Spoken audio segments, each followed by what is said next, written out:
വബറകാതുഹു.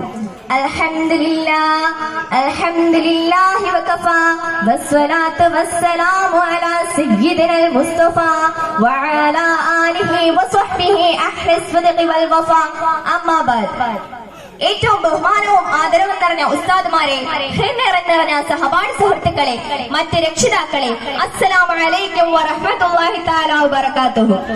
മുത്തുനബി സ്വല്ലല്ലാഹു അലൈഹി വസല്ലം തങ്ങളുടെ ജന്മമാസം കൊണ്ട് അനുഗ്രഹീതമായ ഈ അസ്ലഭ മുഹൂർത്തത്തിൽ പ്രവാചക സ്നേഹം എന്ന വിഷയത്തെക്കുറിച്ച് ഏതാനും ചില വാക്കുകൾ സംസാരിക്കുവാൻ ഞാൻ ആഗ്രഹിക്കുന്നു. ആദ്യം തന്നെ ഈ അവസരം എനിക്ക് കരുന്നേകിയ സർവശക്തനായ അല്ലാഹുവിനെ ഞാൻ സ്തുതിക്കട്ടെ. അൽഹംദുലില്ലാഹ്.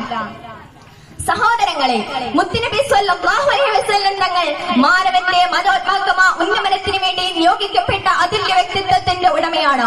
അതുകൊണ്ട് തന്നെ നമുക്ക് ദർശിക്കാൻ പറ്റും എന്തെന്നാൽ ഗോത്രമഹ്മയുടെയും കുലതയുടെയും പേരിൽ ഓട്ടുപാത്രം പോലെ കലഹിച്ചിരുന്ന പരിശുദ്ധ മക്ക മണലാരണ്യത്തിൽ അസംസ്കൃതരായ കാട്ടറബി സമൂഹത്തെ മഹത്തായ ജനസ്മരിയിലേക്ക് കൊണ്ടുവരാൻ വേണ്ടി ഹബീബായ മുത്തുനബി മുഹമ്മദ് മുസ്തഫ സ്വല്ലല്ലാഹു അലൈഹി വസല്ലം തങ്ങൾ അടിയറവ് വെച്ചത് ഇഹലോക ജീവിതത്തിലെ സഹാനുഭൂതികയാണ്.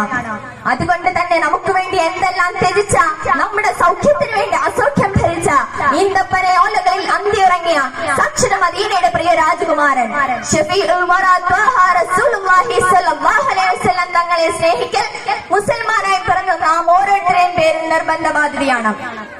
അന്ധകാരത്തിന്റെ അണ്ടകടാഹങ്ങളെ തച്ചുടച്ച ഇസ്ലാമിന്റെ പൈതൃകം മുളച്ചു വാർത്തെടുക്കാൻ സ്വഹാബത്തുൽ കിറാമിന് സാധിച്ചത് മദീനയുടെ പകച്ചായി വിരിക്കപ്പെട്ട പച്ച ഹുബ്ബയുടെ കീഴിലെ വിശ്വശില്പിയോടുള്ള സ്നേഹം കൊണ്ട് മാത്രമാണ്.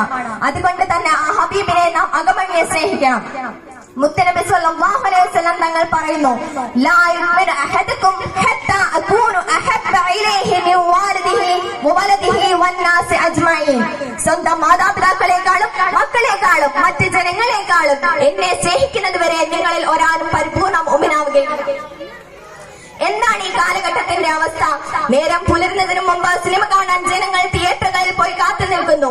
ആ തിയേറ്ററിന്റെ മുകളിൽ പിച്ചാത്തിപ്പിടി വൃത്തിക്കേറ്റ് രക്തസാക്ഷിയാകുന്ന എന്റെ പ്രിയരെ, ശപിക്കപ്പെട്ട റിയാലിറ്റി ഷോകളിൽ കിട്ടിയ പട്ടവും മേടിച്ച് ഭാര്യയെ തോളിലേറ്റ് ആഭാസത്തിന്റെ നൃത്തം ചവിട്ടുന്ന ഈ ദുനിയാവിന്റെ ലാഭമാണ് ഏറ്റവും വലുതെന്ന് കരുതുന്ന മുസ്ലിം ചെറുപ്പക്കാരെ, തിരുദൂതർ സ്വല്ലല്ലാഹു അലൈഹി വസല്ലം തങ്ങൾ മദീനയിലേക്ക് വരുന്നുണ്ടെന്നറിഞ്ഞ് മദീന നിവാസികൾ 3 രാവും പകലും ഒന്നടങ്കം കാത്തിരിക്കുകയാണ്. അവസാനം ഈന്തപ്പന ഓലമരത്തിന്റെ മുകളിൽ കയറി ഇരുന്നാണ് സ്വാഗതം പാടിയത്. തക്ബീർ വിളിക്കേണ്ടത് ഹബീബിന് വേണ്ടിയല്ലേ? സ്വാഗതം പാടേണ്ടത് രാജകുമാരന് വേണ്ടിയല്ലേ? മുറുകെ പിടിക്കേണ്ടത് ഹബീബിന്റെ സുന്നത്തുകളല്ലേ? ഇന്നേത് സുന്നത്താണ് നമ്മുടെ ജീവിതത്തിലുള്ളത്? കടൽ കടന്നു വന്ന വിദേശ സംസ്കാരത്തെ കെട്ടിപ്പിടിച്ചും മാറിപ്പടർന്നും ലോകത്തിന്റെ എല്ലാ ധനകാശരികളും മാറി വലിച്ചു കളഞ്ഞിട്ട് ലോകത്തിന്റെ ഭീമൻസതയുടെ എല്ലാ ഭാഗങ്ങളും ജീവിതത്തിലേക്ക് കൊണ്ടുവന്നവരാണ് നാം. ലോക സാമ്രാജ്യത്തിന്റെ ഭീമൻസതയെന്ന് ചലിക്കപ്പെട്ടപ്പോൾ അവരുടെ മുന്നിലൂടെ കടന്നു പോവുകയാണ് ബഹുമാനപ്പെട്ട നബി ഇബ്നു ഉമർ റളിയല്ലാഹു അൻഹു.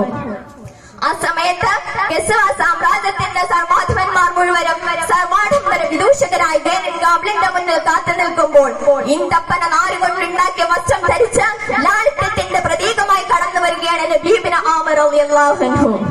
അവരെല്ലാവരും ഒരുമിച്ചിരുന്ന് ഭക്ഷണം കഴിക്കവേ നബി ഇബ്നു ഉമർ റളിയല്ലാഹു അൻഹുവിന്റെ കയ്യിൽ നിന്നും ഒരു പിടി ഭക്ഷണം താഴേക്ക് വീണു.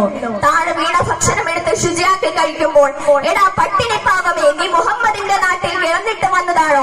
എന്നിട്ടാണോ താഴെ വീണ ഭക്ഷണം എടുത്ത് കഴിച്ചിട്ട് പട്ടിണി പോലും കാണിക്കുന്നതെന്ന് ചോദിച്ചപ്പോൾ ചാടി എഴുന്നേറ്റ് സാമ്രാജ്യത്വത്തിന്റെ മൂക്കിന് നേരെ വിരൽ ചൂണ്ടിക്കൊണ്ട്, ഇതെന്റെ ഹബീബിന്റെ സുന്നത്താണ്. ഈ പമ്പര വിഡ്ഢികൾക്ക് വേണ്ടി ഞാൻ എന്റെ ഹബീബിന്റെ സുന്നത്തിനെ ഉപേക്ഷിക്കുവാനോ? ഇല്ല. ഏത് പരിഷ്കാരത്തിന്റെ ലോകത്ത് വന്നാലും ഞാൻ എന്റെ ഹബീബിന്റെ സുന്നത്തിനെ കൈവിടില്ലടാ എന്ന് പറഞ്ഞ നബി ഇബ്നു ഉമർ റളിയല്ലാഹു അൻഹുവിനെ പോലെയാകാൻ നാം ഓരോരുത്തർക്കും സാധിക്കില്ലേ സുഹൃത്തുക്കളെ, സഹോദരങ്ങളെ? നാളെ മഹ്ശറാമൻസബയിൽ ആരോരുമില്ലാതെ നെട്ടോട്ട് മൂടുമ്പോൾ നമ്മെ സഹായിക്കാനുണ്ടാവുക ആ ഹബീബ് മാത്രമാണ്. അതുകൊണ്ട് തന്നെ ആ ഹബീബിനെ നാം അളവറ്റ് സ്നേഹിക്കണം. സഹോദരങ്ങളെ, പരിശുദ്ധ റബീഉൽ അവ്വൽ മാസമാണ്. ഇന്നു മുതൽ ഞാൻ നിത്യവും സ്വലാത്ത് ചൊല്ലുമെന്ന് നിയ്യത്ത് വെക്കണമെന്ന് ആദ്യം എന്നോടും ശേഷം നിങ്ങളോടും വസിയത്ത് ചെയ്യുകയാണ്. സുറുമയിട്ടില്ലെങ്കിലും സുറുമയിട്ടതുപോലെ തോന്നുമെന്ന് പറഞ്ഞ ആ ഹബീബിന്റെ തിരുവജഹ് സ്വപ്നത്തിലെങ്കിലും കാണാൻ നാഥൻ